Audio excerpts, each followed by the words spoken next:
The buzzing of the fan in the background. I was over at Ninchi's True Crime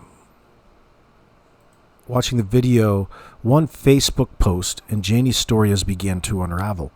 Timestamp 11:30. Whoever was the keen eye that brought this up just probably brought up the best example to discredit Janie and her story about watching Jack and Lily play on the swings out there the morning of May 2nd. And that's on your screen right now. There's a little arrow pointing to it. We'll get zoomed in.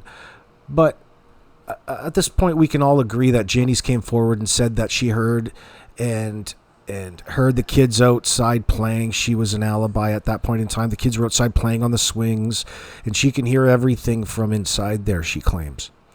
Well, if you take a look on your screen, there's an arrow, a red arrow pointing to a great big wood pile.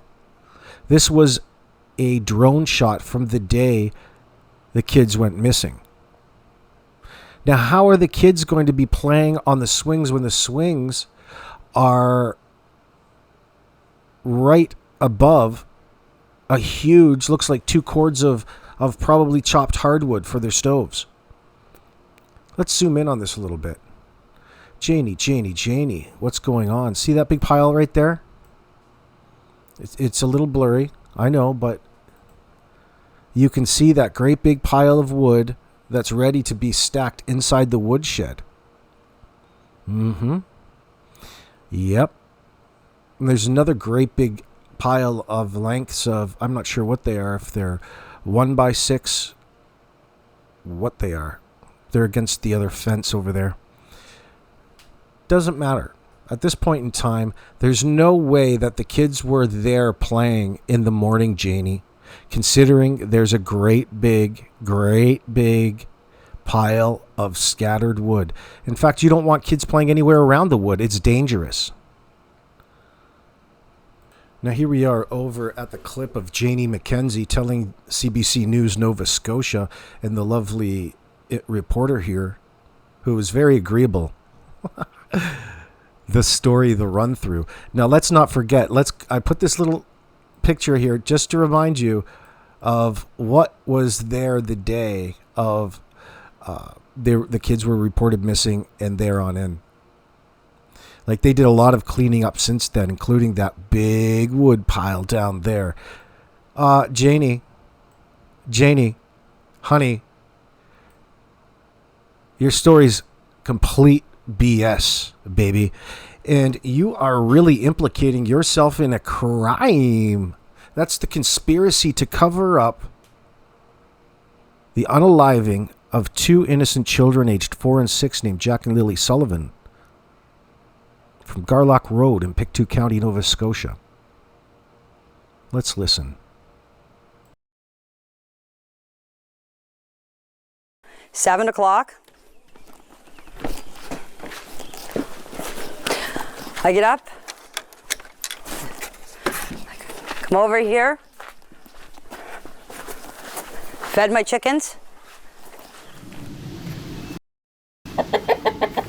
My brother, Ron, called me at 8:48 and asked me if I wanted to go to town with him. And I said no. I said I'm staying home. I said I'm going back to bed.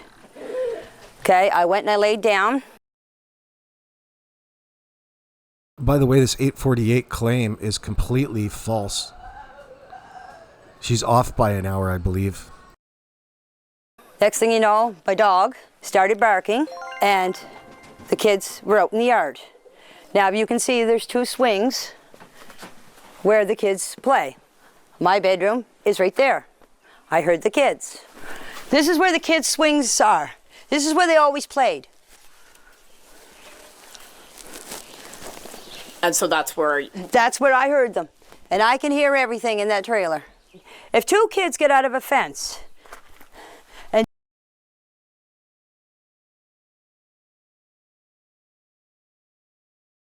let me move back a few moments. You remember that there was a car coming back and forth? Reports the neighbor, there was a car who lives just the other side of that bush behind the trailer, can hear everything. thanks to Ninchi, I was taking a little closer look at this, and then it occurred to me that there's everything that you need there to be a grape kit, to be a kit to dispose of corpses. Duct tape, 1/4-inch line, sweaters, weighted down by all kinds of stone, which you would have piles of around there, considering you're leveling out the property. So all of these trips back might have been to gather material, and that material might be what it is that we're looking at. Not the exact stuff, but a chunk of that. He's obviously got that rope brand new from somewhere. The duct tape is looking rather brand newish. You hear what I'm saying out there, folks? Let me know in the comment section what you think. So we've got Daniel talking about early on that the scene, should we happen upon it at some point in time in the future, and if the kids are dead, there's probably going to be sweaters with them missing from my home, and that was Malaya's fault, Malaya's problem. It sounds like he put the sweaters on the kids for transport, secured by rope and all kinds of field stone that would have been readily available around that particular house. How much? Well, maybe he needed a little bit more, a little bit less, and then he went back and panicked to check and look at it and then do his thing that night, tweaking out, because he was, you hear me, Daniel, tweaking that night. We know you, son.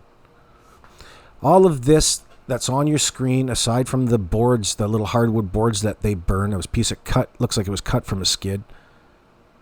First of all, it doesn't look like you've ever hung a swing before, Daniel. How many times do you want to wrap that poly? I don't even sure if it's polyurethane or if it's a little nylon. No, it looks like it's polyurethane. It's cheap, but it stretches. If you look at the overhead shot of it, see if there'll be a picture here. There you can see a little bit. You see the whole thing there? Do you see at the top there where there are rope marks from ropes hanging there, but the sun has in its UV rays have damaged the grain of the wood and discolored it, and the rope is lighter than the darker parts beside it, so it's weathered a little bit. You don't see that as much, and you can't really see it. You'd have to take a look at it a little closer, but this is just for the point of taking apart her story. Daniel could have very well have came back, cut those lines up, used them to bound the bodies before he stashed them, and then came back and put them back up again, take it as much as he needed, and then rehung them in a fashion that was quick and just for show, because he's not that bright. First of all, loop it through and fasten the knot back onto itself. God. Anyway, let's listen. He's played. And so that's where I heard them. And I can hear everything in that trailer. If two kids get out of a fence, and Jack and Lily are all the time yelling, especially Lily, come on, Jackie, let's go, Jackie, let's go, Jackie. It's all I hear out here. When the kids get out of the fence and come out through here,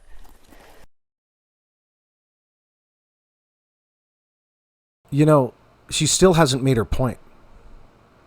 She's brought the same point up to this reporter as she did in the leaked videos from Facebook. In that sense, she said the same thing. She's trying to get everybody to answer. She's trying to pose this pose this as a question, but there's no question.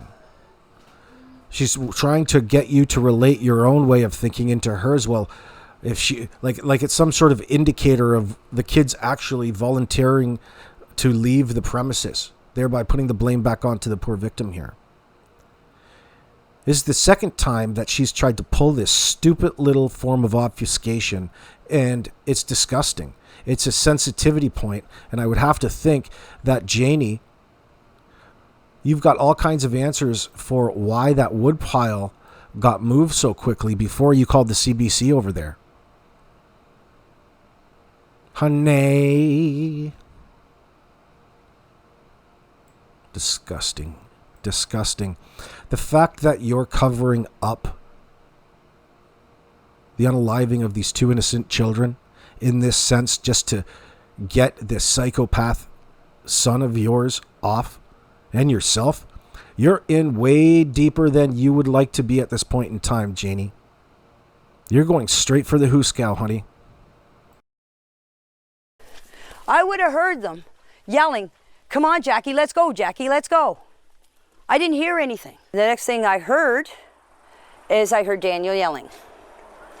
He was yelling for Jack and Lily. I didn't get up.